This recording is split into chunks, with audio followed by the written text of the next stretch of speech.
show you how great I am. I'm gonna float like a butterfly and sting like a bee.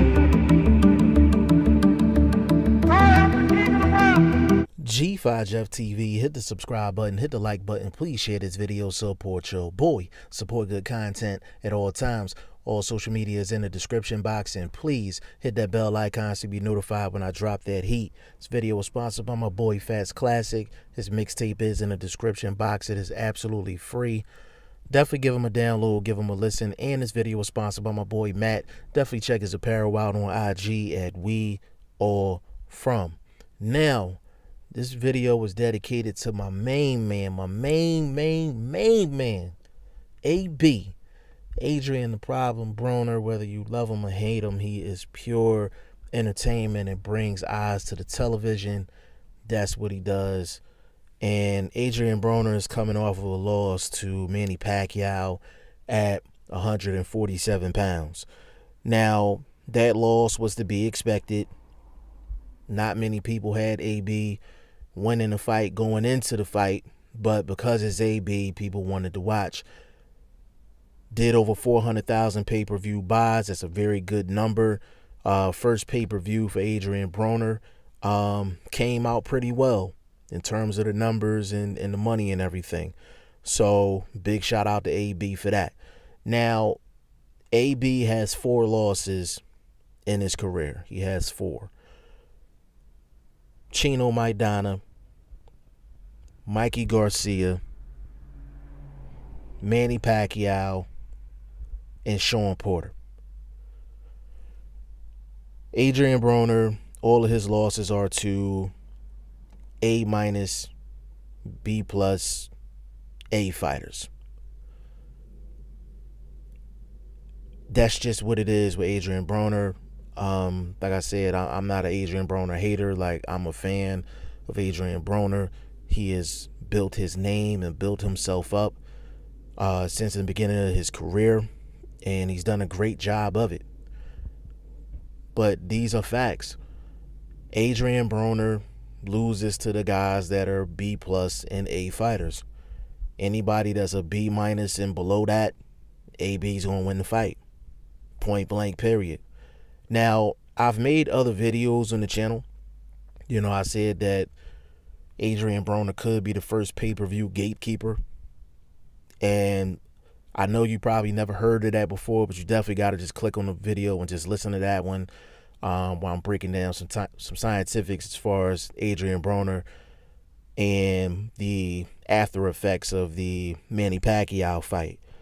But getting to Adrien Broner, the fighter, forget the marketing, forget the promotion, forget all of the other outside stuff.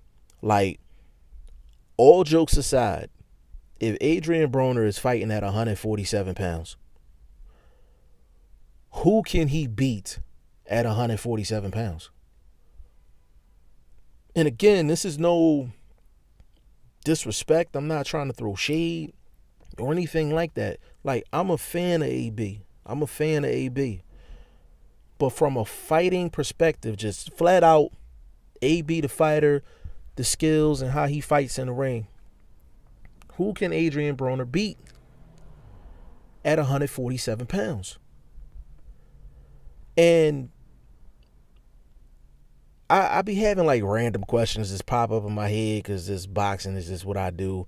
And I'm sitting up there and I'm like, damn, who can he beat at 147? Like, right now.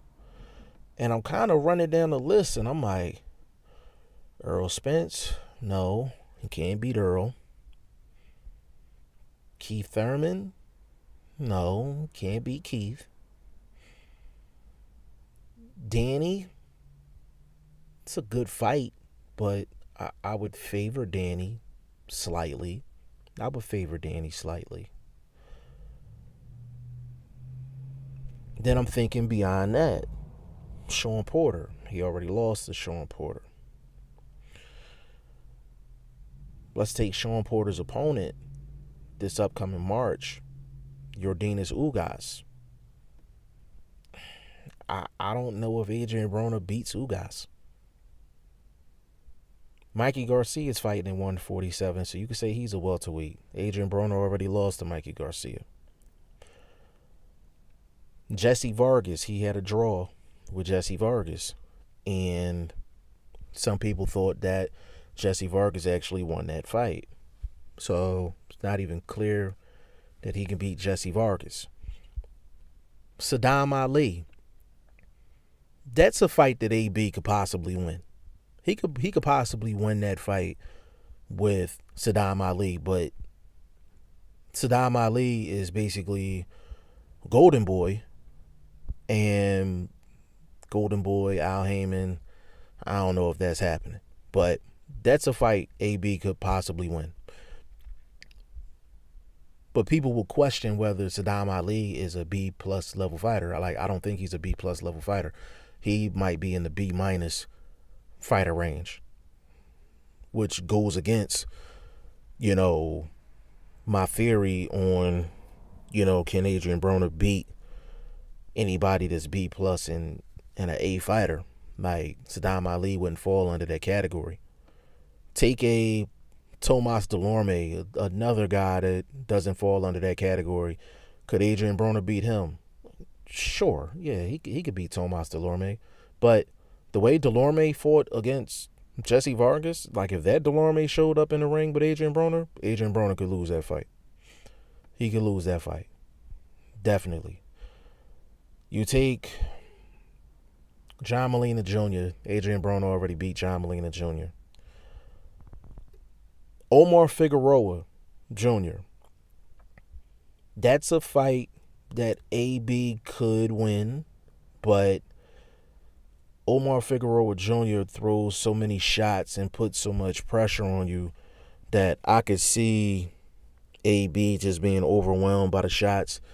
And even watching Omar Figueroa's fight with John Molina Jr., he's picked up 2 or 3 subtle things on defense, and he still has a hard time transitioning from defense to offense, but he's picked up 2 or 3 things defensively that he took into that fight with John Molina Jr., and it was almost like a catch and shoot type thing with Omar Figueroa Jr. So he was getting touched by John Molina, but it's just because he's right in front of a guy. And like I said, unless you have the abilities of the Matrix, if you in front of a guy all night, you're going to get hit. Like, you're going to get hit, you're going to get touched. That's just what it is in boxing. It's the hurt business. That's just what happens. I don't know if Adrien Broner can beat Omar Figueroa Jr. I don't know.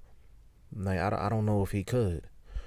Could Adrien Broner beat Andre Berto? I don't know. That's a tough fight for AB. I don't know. That's a 50-50 fight. Adrien Broner and Andre Berto right now is a 50-50 fight. Adrien Broner versus Devin Alexander, he's not beating Devin. He's not beating Devin. Devin Alexander beats Adrien Broner right now. Right now. I said all that to say this.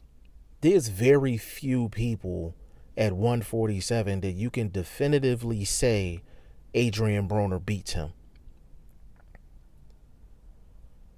It's just the facts. I just ran through about 10 names. It's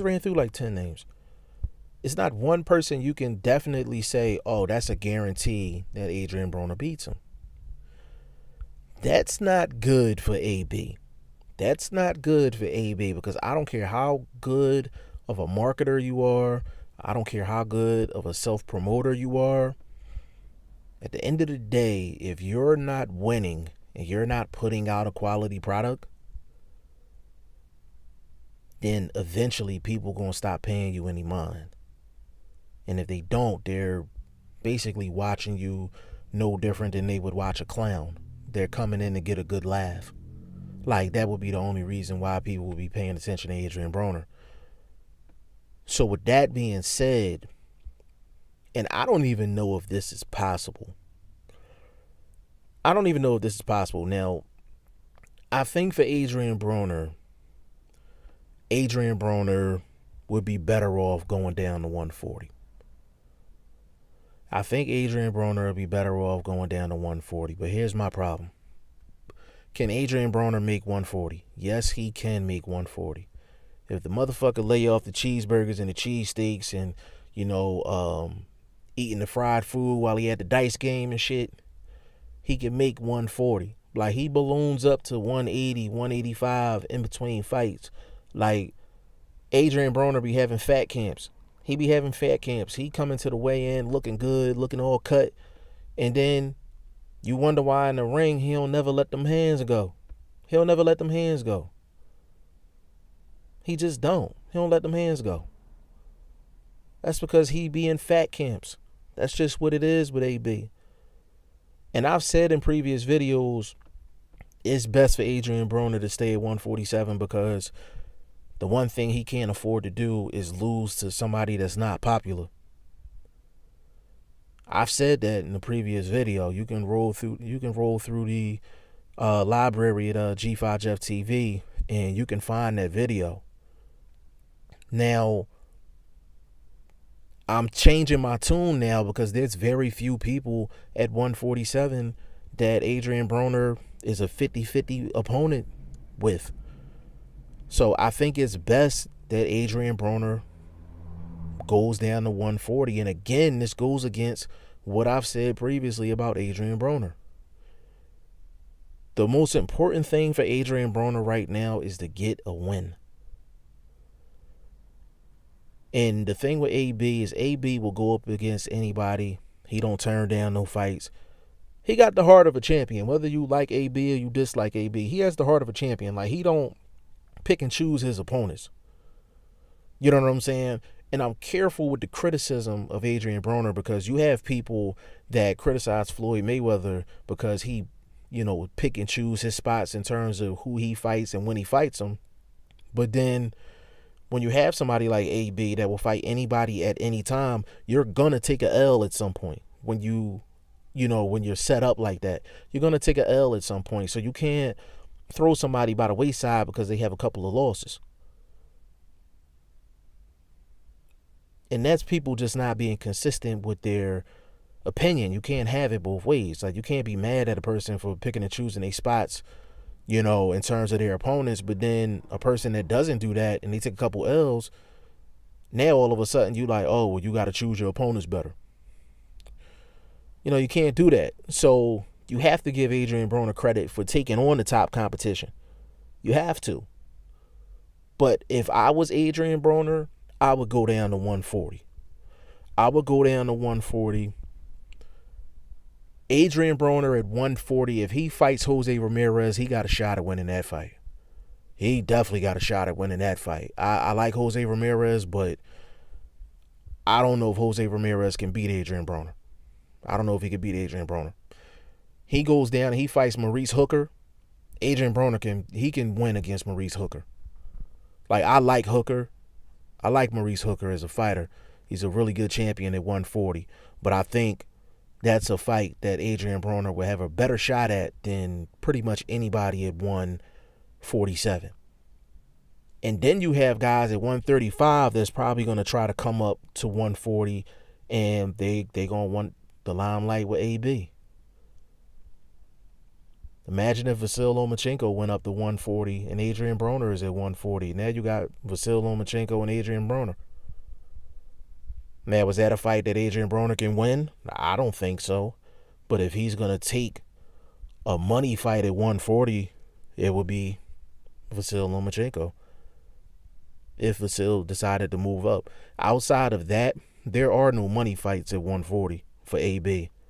But if we're talking strictly just for AB to get a win and then try to get some respect as far as being a good fighter again, because people think he's a bad fighter. He's not a bad fighter. Like, he just faces monsters. He faces absolute monsters, and their styles don't match up well with what AB likes to do. That's just what it is. But if I was AB, I would go down to 140, test the waters at 140, give him a okay opponent at 140, somebody that he can you feel confident in him beating, and then have him move up to maybe a Maurice Hooker. Maybe have him move up to a Jose Ramirez.